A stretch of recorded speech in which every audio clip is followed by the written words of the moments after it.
What you just watched is Kodak Black get completely caught off guard by a stranger in a New York City nightclub. What started as a viral public kiss quickly turned into something far more confusing because right after that moment, something unexpected happened. And now the full story is raising serious questions. The night it happened, most artists at Kodak's level, rappers with his kind of catalog, his kind of history, his kind of fame, move through public spaces with layers between them and the crowd. Security guards, velvet ropes, private entrances, handlers who control who gets close and for how long. There is a system that exists specifically to prevent the kind of moment that went viral on April 8, 2026. And Kodak Black has never seemed particularly interested in that system. Kodak Black, born Bill Capri, raised in the Golden Acres housing projects in Pompano Beach, Florida, has always been that rapper who stays low to the ground. He moves through clubs like he belongs in the room, not above it. He vibes with the crowd. He lets people get close. He shakes hands and takes pictures and laughs with strangers and gets into the full energy of wherever he is, like he is just another person who showed up that night, even when he is absolutely the reason the whole room is alive in the first place. That accessibility is not an accident. It is baked into who he is as a person and as an artist. And it is also, as the story is about to remind everyone, a setup for moments exactly like this one. So, when Kodak appeared at a nightclub in New York City around April 8, 2026, nobody in that room found it alarming that fans were within arm's reach of him. That is just how a Kodak Black night goes. That is the unspoken agreement between him and the people who come out to see him. You get close, he stays close, and most of the time, nothing happens most of the time. That particular week in New York had already been good to him. He performed at the April Fool's Comedy Jam at Barclays Center on April 4th. A big room, a big crowd, a good show. Around the same time, he appeared at Harbor NYC for a rooftop party and show. The city was receiving him well, and he was deep in it. Not rushing back to Florida, not playing things quiet, just fully out and fully present in New York's nightlife the way someone does when the energy feels right. And there is no reason to slow down. And from footage circulating on social media from that same night, Kodak was in a very specific kind of mood. He was posted up in the club, drinks going, music loud, completely in his element. And he was not alone in the way he was enjoying the night. He was getting very comfortable, very close, and very cozy with just Britney, one of the artists signed to his Sniper Gang label. Clips from the same night showed her twerking and grinding on him, the two of them laughing and moving together, him looking like, and these are the exact words that kept appearing in comment after comment like he was in heaven. The energy between them was not subtle. The crowd around them could see it. The cameras caught it. And that footage was already making its way around the internet before the bigger clip even dropped. Then it happened.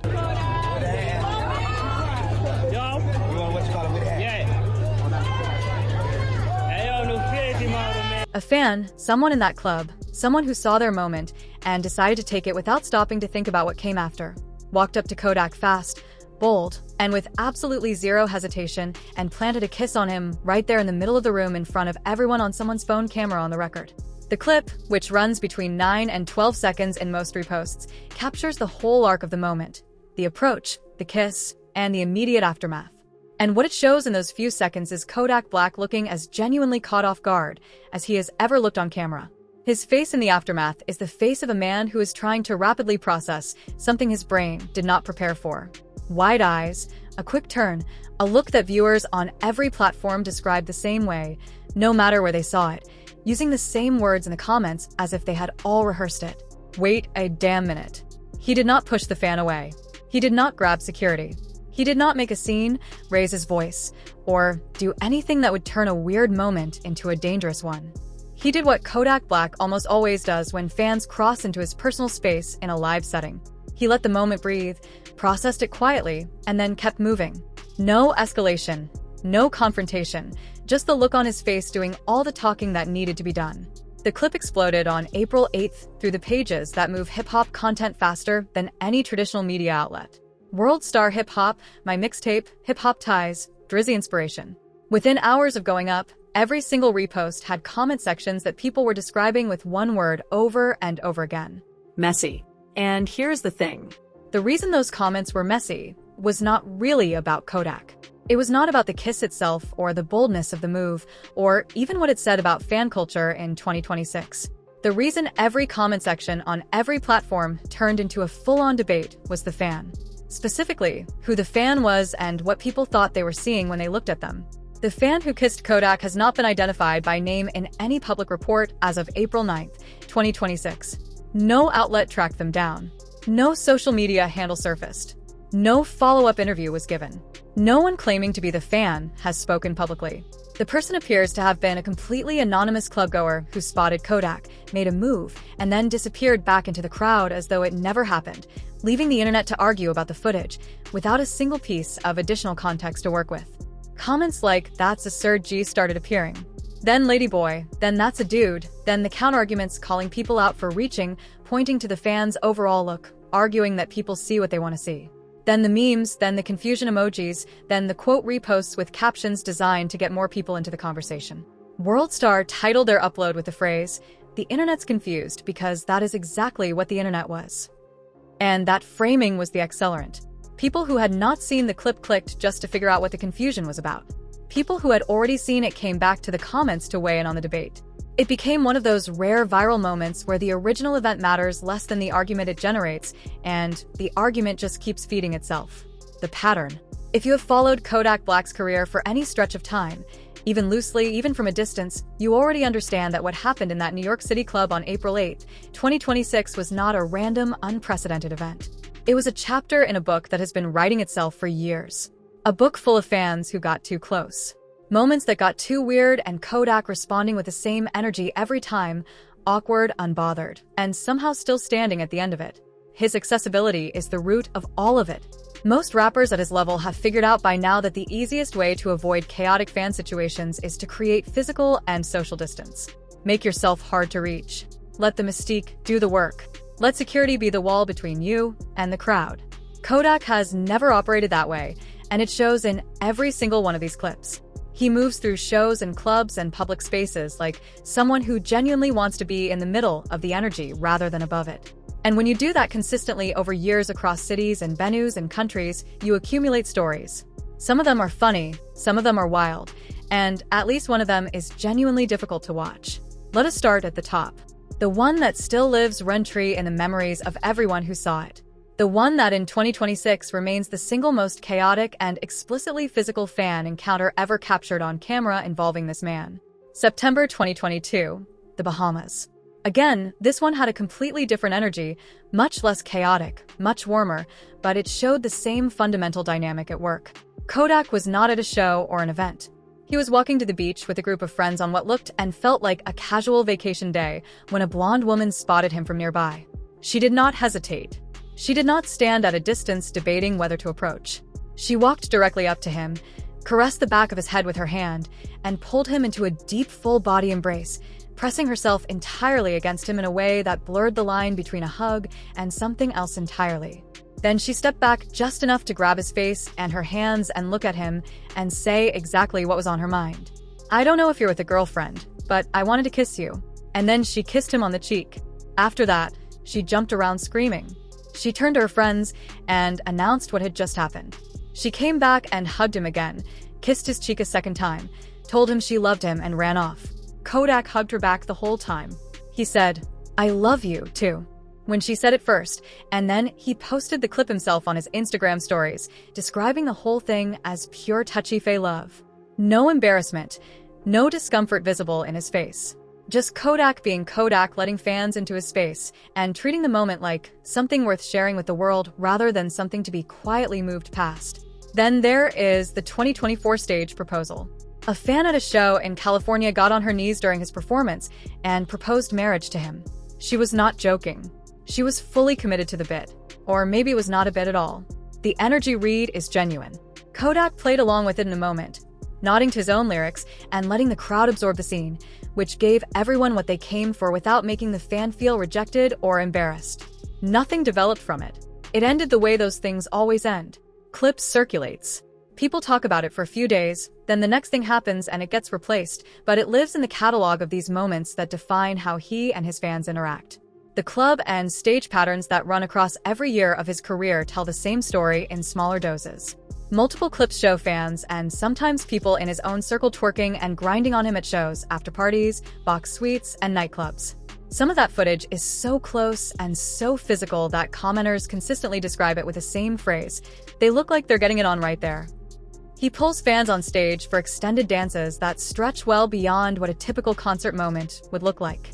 He signs autographs for so long and so personally that one session at a meet and greet lasted a full 5 minutes for a single fan getting her shirt signed. A prolonged intimate interaction that somehow became its own viral clip in the weirdest fan moment category. And then there is the clip brief, bizarre, and completely without context where Kodak dug in his nose and wiped it on a fan's head. That is a sentence that exists in the world now, and we are all going to have to just accept that and move forward. The through line in all of these moments is the same thing. Kodak does not manage distance. He never has. And so fans, emboldened by his energy, emboldened by his accessibility, emboldened by the fact that the last person who walked up on him did not get pushed away, keep coming. And most of these moments stay in the meme-worthy and funny category rather than escalating into anything that requires a serious response. But they pile up year after year, city after city, show after show. They pile up. And the April 8th NYC kiss is just the newest addition to a list that was already long and only keeps growing. Which means the next time someone walks up on Kodak Black in a club and does something that ends up on World Star, nobody who has been paying attention is going to be surprised. The bigger picture. There is an easy version of the Kodak Black fan kiss story. In the easy version, it is just a funny clip from a nightclub. A rapper gets surprised. His face says everything. The internet debates the fan's identity for 48 hours. The clip fades. Life continues. That version of the story is fine. It is accurate in its facts, even if it is incomplete in its meaning. But Kodak Black has never been a story that fits neatly into the easy version. The man standing in that New York City club on April 8, 2026, the man with the wide eyes and the shocked expression, is someone who has been through things that reframe every viral moment he is ever involved in. If you know the full context, he has been to federal prison. He had his sentence commuted by the President of the United States. He got shot outside a celebrity restaurant in West Hollywood during Super Bowl weekend. He spent much of 2025 in the middle of a custody battle so public and so ugly that it involved arrests, countersuits, Instagram lives, and allegations that, regardless of how they resolved in court, left a mark on his public image that does not simply disappear because both parties signed a settlement agreement. Understanding all of that does not change what happened in the club on April 8th, but it changes the weight of it. It changes the story you are telling when you talk about who is standing there and what that moment actually represents. Let us start with the relationship picture, because it is directly connected to the energy of that night, to the Just Britney footage, to the fan kiss, to all of it. As of April 2026, Kodak Black is not in a publicly confirmed stable relationship. He has 5 children with 4 different women, and his romantic life has been one of the most consistently dramatic, publicly documented, and emotionally complicated in hip-hop. Not because he engineered it that way for attention, but because the circumstances of his life keep producing real and serious situations that find their way onto the internet regardless of whether he wants them there. His longest and most turbulent connection has been with Miranda Johnson, a realtor and reality television personality from Wags to Riches, who entered his life around 2017 and has been on and off with him ever since. They share 2 children together, a daughter named Queen Yuri and a son. For years, the relationship cycled through breakups and reconciliations, staying relatively out of the headlines, except for the occasional social media hint that something was either good or wrong between them. Then 2025 arrived, and the whole thing collapsed in front of everyone. In February 2025, Miranda filed for emergency custody, leveling a set of accusations against Kodak that included domestic violence, chronic absence as a father, and failure to pay child support that reflected the actual financial reality of his life and income. She cited Florida's Grayson's Law, a statute that requires courts to weigh prior domestic violence when making custody decisions, as the legal basis for the emergency filing. She also alleged that Kodak and his mother had taken their son without informing her and told her she would never see him again. The details in the filings were specific and serious, and they hit the internet hard. Kodak's legal team answered back immediately. They called the claims a money grab and filed countersuits for defamation and vehicle damage after Miranda allegedly smashed the windshields of several of his luxury cars. Both sides were in court. Both sides were making arguments, and the whole thing was playing out in public through court filings, social media posts, and tabloid coverage in a way that gave everyone watching a front row seat to a genuinely painful situation. Meanwhile, Miranda was arrested multiple times in 2025 in connection with events that circled the same drama, a brawl at their daughter, Queen Yuri's birthday party that reportedly involved other mothers of Kodak's children, a separate nightclub altercation that resulted in battery and criminal mischief charges, and a courthouse incident that added its own charges to the pile. The baby mama drama was not contained to one household or one relationship. It was spread across multiple women, multiple children, and multiple legal proceedings happening simultaneously. They settled in September 2025. A parenting plan was agreed upon. The lawsuits on both sides were dismissed. Miranda is now consistently referred to in coverage as his ex-girlfriend. Legally, that chapter is closed. But the shadow it cast over his image going into 2026 is not something a settlement agreement wipes away.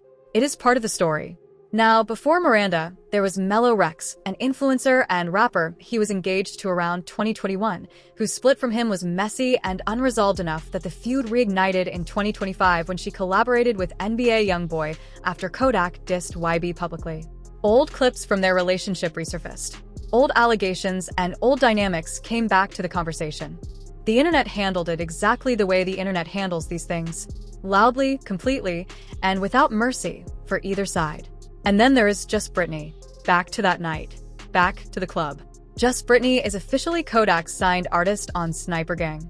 That is the label that appears on the official documentation, the one that gets cited when anyone asks what their relationship is. But the footage from March and April 2026, footage from that same NYC club night that produced the fan kiss clip, tells a story that does not feel entirely professional. Her twerking on him smiling with an energy that people online keep calling in heaven. The two of them taking shots, being physically close, radiating a kind of warmth that goes beyond what most people associate with the label executive and his artist. Commenters kept describing her as Kodak's new girlfriend, regardless of the official story. And Kodak himself has said in past interviews that the line between professional and personal with the women he signs to his label is not always a clear one. Nothing about Just Britney is confirmed beyond the professional arrangement, but nothing about the footage looks strictly professional either, and the internet has made its own conclusions without waiting for an official statement. Now, the legal history, because it is impossible to tell the full Kodak Black story without going there. His troubles with the law started in October 2015 when he was 18 years old, accused of forcing people into a vehicle at gunpoint in Pompo Beach after suspecting them of breaking into his home. Charges included robbery, battery, kidnapping, and false imprisonment. It was the beginning of a relationship with the criminal justice system that would define the next decade of his life, as much as any album or hit record. In February 2016, a young woman accused him of sexual assault at a hotel in Florence, South Carolina, after a show. The charge was first-degree criminal sexual conduct, the most serious level of the offense under South Carolina law, carrying up to 30 years in prison. The case moved through the legal system slowly and painfully for 5 years.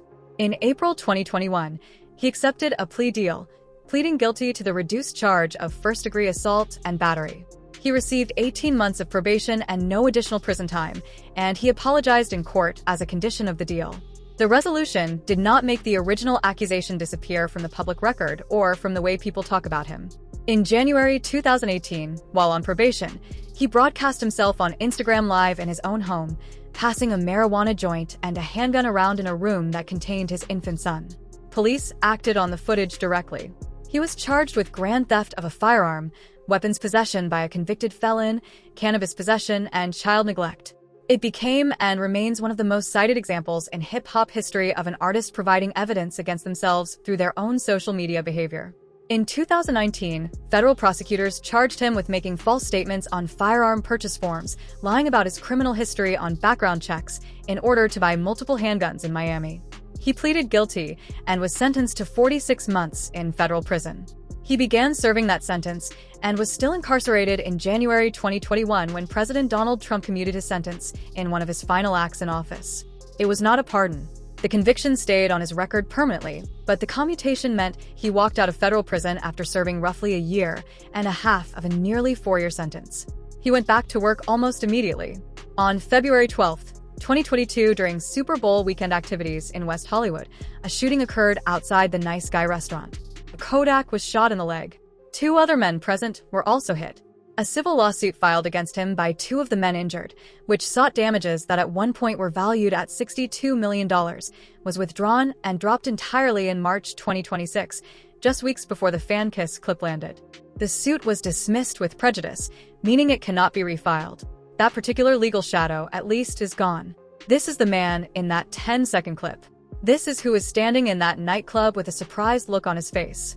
A man who has been through federal prison, a presidential commutation, a shooting, a sexual assault plea, a 2018 child neglect charge caught on his own live stream, a 2025 custody war that consumed most of the year, 5 children spread across 4 households, an ex-fiancé whose feud with him reignited publicly, and a current label artist situation that the entire internet is watching with extreme interest. As of April 9th, 2026, Kodak has not said a single word publicly about the kiss.